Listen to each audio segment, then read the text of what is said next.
میوانێکم کە شرۆڤەکاری سیاسیە کە ئەحسان قادرە لە لەندەنەوە میوانی کوردستان 24 سوپاسی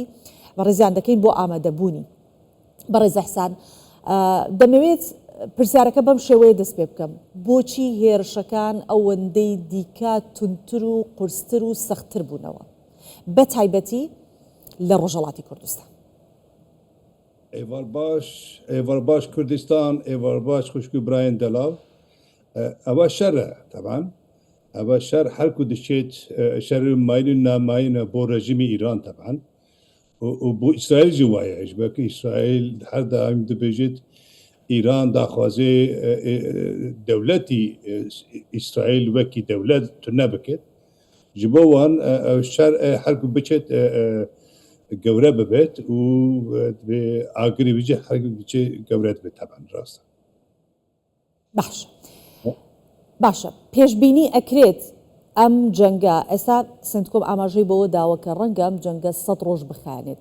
قسێکی کوردەواری هەیەڵێ شکر بین بۆ 100 ڕۆژە بۆ 100 ڕۆژە کۆتایی پێبێت یان چاوەڕوانی ئەوە ئەکرێت کە زۆر زیاتر بخایێنێت. ئەت بێژم ئەو شەرە هەرگە بچێتین زیاتر ببێ ژبەک و رژیمی ئیران ئەوان بریاردان و ئەو شەرە ڕانەوەستێت ئەوان ئێستا بەلاو کردووە و هەرچەند و سەرکردایەتیش نەمابێت لێ ئەوان وا بریاردەیە کە ئەو شەرە بەرابەردەوام بێت. ئەگەر ئەو بریارە بسەرکەوێت ئەت بێژم ئیجار ئیران داخوازێ ئەو شەرە گەورە بکەیت بەلاو بکەیت ئێریش بکەیت ئەو دەولەتین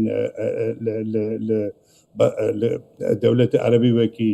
سعودی عەرەبیە کوێیت و قەتار و ئەوان و کوردستان جی تەبەن تێدە لێرە مەشەکلی گەورە ئەوەیە کوردستان پێویستی یاردەمەتی هەیە کوردستان بەشێکی عێراقە ئیجار دەولەتی عێراق کوردستان ناپارێزێت ئەوە مشکلەی گەورەیە ئیجار کوردستان لازمە ئەو ظروفی زۆر حساس دێخە وەکی فەرسەندێکی گەورە کوردستان دکارێت دەورێکی باش بلیزێت ژبەک کوردستان نەبەشە لە ئەو شارە و هەر دایم سەرکردایەتی کوردستان وەکی جەنابی سەرۆک بەرزانی کاک نێچەوان کاک مەسرور کاک بافر سلێمانی ئەوان هەمە پێک بە ئەوان گوتن و کوردستان نە پارچەیەکی شەرە ئەوان لە دژ شەرن ئەمە داخوازن هەر مەسەلە بە شێوەی ئاخافتن بە شێوەی دیالۆگ وەرە چارەسەرکردن لە نەها شەر دەست پێ کردووە و کوردستان دەبن ئاگردایە ئیران ئاگری ئەو شەرە خستێ ناو کوردستانژی و کوردستان بۆ مەباران دەکە هەولێر و کۆیە و سلێمانی و حکوومەتی عێراقژی کوردستان ناپارێزێت. کوردستان دەکارێت چ بکێت؟ کوردستان دەکارێت ئەو فرسەندە براستی وا چێ بکەت و برا دەولەتین گەورە وەکی ئەمریکا کوردستان بپارێزێت و حالی کار بێت. باشە بەڕێز ئەحسان ماڵپەڕێکی ئەمریکی ئاشکرای کردووە کە بە درێژەدانی ئەم شەڕە هەر لە ئێستاوە چۆن ئەڵێ مانگە شەو سەر لە ئێوارە دیارە و ئامارەکان و ئەو بەدواشوونانێکی هەیە باس لەوە ئەکەن کە 1 ملیارد دۆلار ڕۆژانە خەرجی ئەمریکا لەم شەڕە بەم شێوەیە بچێتە پێشەوە ئەمریکا بەرگە ئەگرێ ئێران بەرگە ئەگرێت یان بەهۆی تێچووی زۆری ئەم جەنگەوە ڕەنگە دەریچەیەک بدۆزرێتەوە بۆی کە کۆتایی پێ بهێنرێت. ئەت بێژم ئەمریکا ئەوان دۆ سەرۆک ئەمریکا سەرۆک دۆناڵد ترامپ ئاشکارە کرد کە ئەمریکا هەم بە ئالیچەک هەم بالێ و ئەوان ئامادەنە حتا داوی ئەو شەرە بەردەوام بکرد و ئیران ژێ ئێستا حتا ئێستاژێ ئێستا ئەوان قەراردایە کرد برا ئەو شەرە بەردەوام بێ لات بێژم ئەو شەرە ئاخر بگەجێ نەتیجەیەک و نەتیجەیەکی وا دەبێت من وا تەسەور دەکەم و ئەمریکا بسەرکەوێت و ئیران ژێ وەکە وەرە گۆڕاندن ژبەر ئیمکانیەتی ئیران و ئەمریکا مەرە ناتوانە مقایسە بکرێت هێزن ئەمریکا ئارتەشێن ئەمریکا ئەوە زۆر بقودرەتە و دۆستێوان زۆر هەنە ئیران کەسێک لە پشت ئیرانی نە ئیران ڕژیمی ئیران خەتایەکی زۆر گەورە کردووە وەختە ئەوان بریادا کە ئیران داخلی شەری ناوی رووس و ئوکرانیا بکردن ئەوە خەتایەکی گەورە بوو طبعاً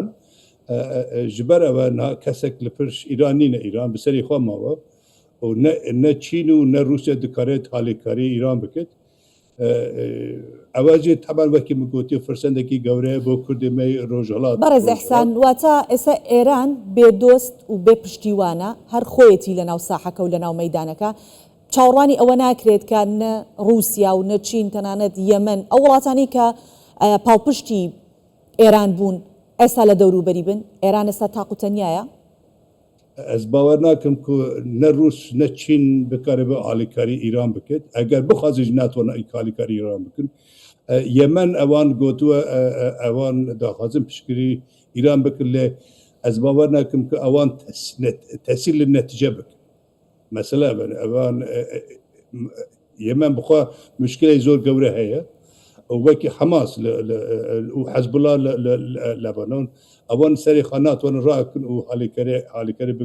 بكري ايران ده او شرا بسري خاموات اواجي خطاي وكي مقوتي اوا خطاي ايران بخويا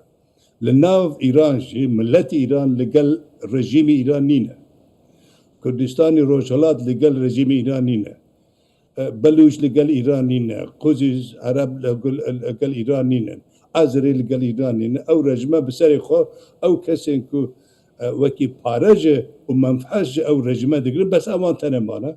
اوان جي استانها برياري شردانا اوا براستي خطاي قوره زراركي قوره دي بو ملتي ايران ادبجن بو او روجي رمضان دا وقت خراب دا هيويدارم او شرا زوزو بسر كوت هواو بيت و ايران و امريكا دانشن بقي النتيجه ولقال لسر مسألة آشتي و آقر بسي بقي النتيجه باشە بەڕێز ئەحسان ئەو خاڵی کە زۆر مەترسیدارە زۆر هەستیارە لەم شەڕە ڕووبدا چییە؟ او اي توري مترشدار او كو ايران بريار بدت كو او شرع حرد بردوام بيت هرچند او شرع دريج ببيت او زرار دقينت بو ايران ورجيم ناتوانه بسر لسر ايران بمينت مثلا نبس زرار بقيش ايران مثلا دقيجت ملت ايران اجار حركو دشيت او شرع فرا ببيت بران زده ببيت تأثير لسر جاني خلق زور ببيت ادبجم اگر رژیم ایران اگر اوان جملت خو حزدکن بانگ ایران دکم بانگ سرکردین ایران دکم دبجم زو بزو خو بگیجن نتیجه او ایران جي او شرد دوريخنن او قرار بدن هنجار اگر وناتوانن او شرب بسرخنن قرار بدن برا ملتي خو نكشت بو بسبب كشت ندن برا او شرب بسكنت و داخوازي امريكا قبول بك امريكا چه دخوازي ايران امريكا دبجد اوي نوكلير خلاص به برنامج نوكلير برا خلاص به امريكا وقت چه دخوازت بجد او مشكه او روكتي كو ايران بكارتين برا او خلاص به ايجار ملت ايران ناخوزه كو شهر لقال كردستان ببيت ملت ايران ناخوزه شهر لقال كويت وسعودي عربية وقطر وأبان بد بوش إيران بوش أو كسين كن هال إيران صاحب قرارا إيريشة حولي دكت إيريشة سعودي عربيستان دكت أوا سياستك زور خطر أوا خطايا أدبجم زو بزو برا إيران جي خوش أو مسألة دوري كنت لقال أمريكا دانشة أو مسألة حليب چ شتێک دەتوانێت ئەم شەڕە ڕاوەستێنێ و ئەم گرژیانە خاو بکاتەوە؟ ئەدبێژە ملەتی ئیران دەکارێت ئەوە حەڵی بکرێت ملەتی ئیران ئەوان لازمە بگەجن قەرە حتا کەنگێ ئەوان تحملی ئەو ڕێژیمە دەکارن ئیجار ئەو ڕێژیمە وەکی ئەمە دەبێژن قمارباز لەسەر ژیانی ملەتی ئیران ئەجار قمارێکی گەورە دەلیزێت أو خرابة أو نباشة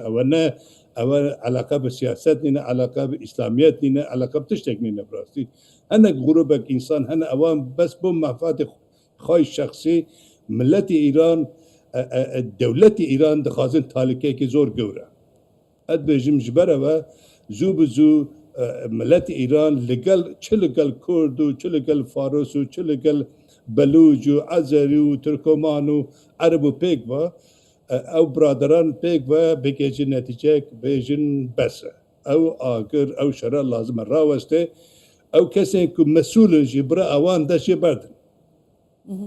يعني إيران لازم ولا جوراندن أو كذا كن هال سر حكم لإيران أوان ممكن هناك جوان لسر حكم نمنه لإيران حرب دوام دمنت باش إيران خلاص نوبت إيران دولة إيديولوجية دولة تاريخية ملت إيران زور ب خدان كولتورة كي زور كونه أوان حرب دوام به وجاني خد دوام بكر أدري برا رجيم لازم أو جسولتا دروكبت باش بەڕێز ئەحسان لە ڕووی سیستەمی سیاسیەوە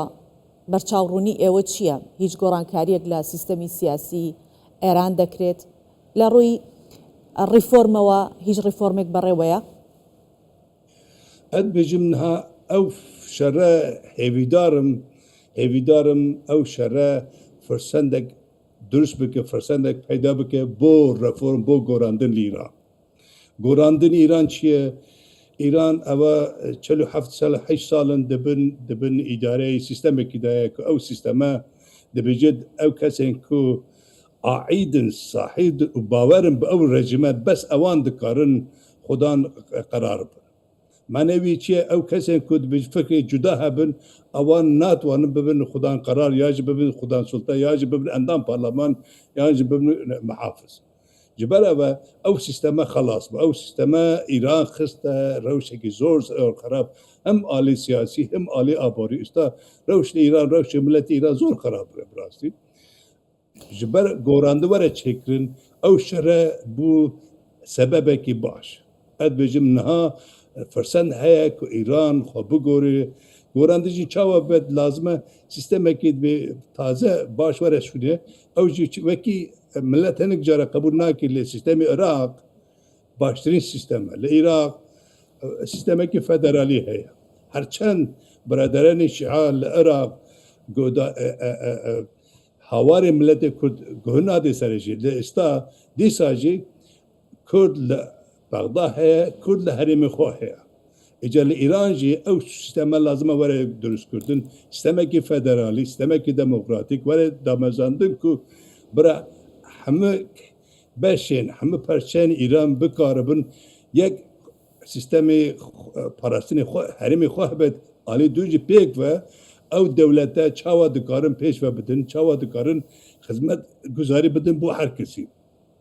او سیستمی ورد دامجاندن او باشه بو ایران او شره انشالله نتیجه او شره او سیستمی که تازه سیستمی خواه گوراندی و رفورم هاتی کردن وارد درست کردن انشاءالله. بله. ئێمە سپاس دەکەین بەڕێز ئەحسان قادر شرۆڤەکاری سیاسی لە لەندەنەوە میوانی کوردستان 24 بووی سپاس بۆ ئامادەبوونت.